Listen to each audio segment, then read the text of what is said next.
নমস্কার বন্ধুরা, welcome to my YouTube channel career guide India. আজ আমরা কথা বলতে চলেছি জগন্নাথ গুপ্তা মেডিকেল কলেজ সম্বন্ধে। আজকের আমরা এই ভিডিওতে এই কলেজের সম্বন্ধে আলোচনা করব।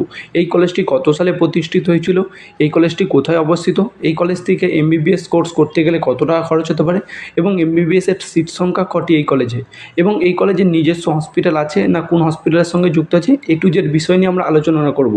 চলো দেরি না করে ভিডিওটা শুরু করা যাক। তাহলে আমরা প্রথমে আলোচনা করে নিই এই কলেজটি কত সালে প্রতিষ্ঠিত হয়েছে এবং এই কলেজটির লোকেশন কোথায়। এই কলেজটি 2016 সালে প্রতিষ্ঠিত হয়েছে এবং এই কলেজটি ওয়েস্ট বেঙ্গল রাজ্যে কলকাতা শহরে বজবজে অবস্থিত। এবং তো এই কলেজটির ফুল নেম হচ্ছে Jagannath Gupta institute of medical science and hospital. এরপরে আমরা আলোচনা করে নেব এই কলেজে এমবিবিএসের সিট সংখ্যা হচ্ছে কটি এবং এই কলেজ থেকে এমবিবিএস পড়তে গেলে তোমাদের কত টাকা খরচ হতে পারে। এই কলেজে এমবিবিএসের সিট সংখ্যা হচ্ছে 150টি। তোমরা যদি এই কলেজ থেকে এমবিবিএস পড়তে চাও তোমাদের খরচ হবে, স্টেট কোটা ফিস হচ্ছে পার সেমিস্টার 2,74,000 টাকা, অ্যাডমিশন ফিস হচ্ছে 50,000 টাকা, কসার মানি হচ্ছে 15,000 টাকা, যেটা তোমরা রিটার্ন ফেরত পাবে। এটা তোমাদের যদি টোটাল করে দেখো তোমাদের টোটাল কোর্স ফি দাঁড়াচ্ছে প্রায় 26 লক্ষ টাকার মতন, উইদাউট হোস্টেল ছাড়া। হোস্টেল নিলে তোমাদের আরও খরচ হবে। এরপর আমরা আলোচনা করে নিই ম্যানেজমেন্ট কোটায় পড়তে গেলে তোমাদের কত টাকা খরচ হতে পারে। ম্যানেজমেন্ট কোটায় পড়তে গেলে তোমাদের খরচ হবে পার সেমিস্টার হচ্ছে 10,94,000 টাকা, অ্যাডমিশন ফিস হচ্ছে 50,000 টাকা, কসান মানি হচ্ছে 15,000 টাকা, যেটা তোমরা রিটার্ন পাবে।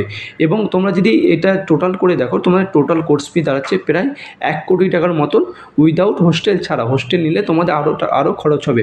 এরপরে আমরা আলোচনা করে নিই এই কলেজে এনআরআই কোটায় পড়তে গেলে কত টাকা তোমাদের খরচ হতে পারে।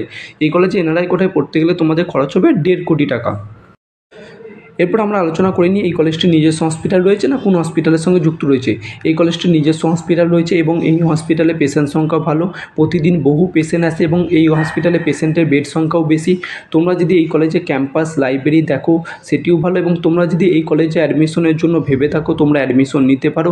এবং তোমরা যদি আমাদের থ্রুতে অ্যাডমিশন নিতে চাও আমাদের নিচে দেওয়া কন্ট্যাক্ট নাম্বার দেওয়া আছে, সেই কন্ট্যাক্ট নম্বরে যোগাযোগ করতে পারো, কল করতে পারো, হোয়াটসঅ্যাপ করতে পারো। এছাড়াও এই কলেজে এমবিবিএস ছাড়াও অন্যান্য কোর্সও অফার করায়। অন্যান্য কোর্সেও যদি তোমরা অ্যাডমিশন নিতে চাও এই কলেজে যোগাযোগ করতে পারো বা আমাদের সঙ্গে যোগাযোগ করতে পারো, আমাদের নিচে দেওয়া কন্ট্যাক্ট নাম্বার দেওয়া আছে। এবং তোমাদের যদি এই ভিডিওটি ভালো লাগে লাইক কমেন্ট শেয়ার করতে ভুলবে না, এবং আমাদের চ্যানেল নতুন হলে আমাদের চ্যানেলটি একটি সাবস্ক্রাইব করে দেবে। থ্যাংক ইউ বন্ধুরা, তোমাদের সঙ্গে নেক্সট ভিডিওতে দেখা হচ্ছে।